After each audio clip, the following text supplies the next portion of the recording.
اور اللہ نے ہر قسم کے گناہ چھوڑنے کا حکم دیا ہے.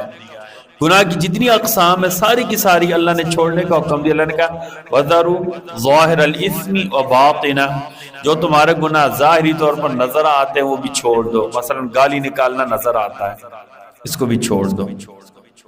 فراڈ نظر آتا ہے، اس کو بھی چھوڑ دو. برا والا کہنا نظر آتا ہے، اسے بھی چھوڑ دو.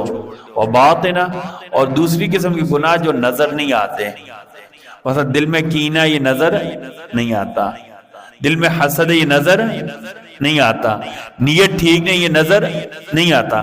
اللہ نے دی دونوں بڑی قسم ہے گناہ کے.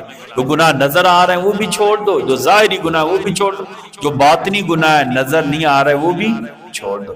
یعنی اللہ نے کہا ہر قسم کے گناہ کیا کر دو، چھوڑ دو. وَذَرُوا ظَاهِرَ الْإِثْمِ وَبَاطِنَهُ، اللہ نے کہا دونوں قسم کے گناہ چھوڑ دو، ظاہری اور باطنی گناہ چھوڑ دو.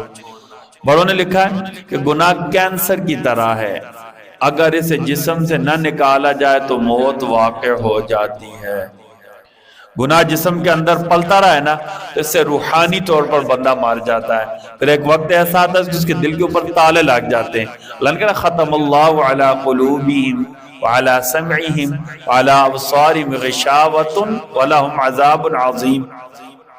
بندے کو پتہ نہیں چلتا، اللہ نیکی کرنے کی طاقت چھین لیتے ہیں. یہ ہوتا ہے گناہ کا نقصان.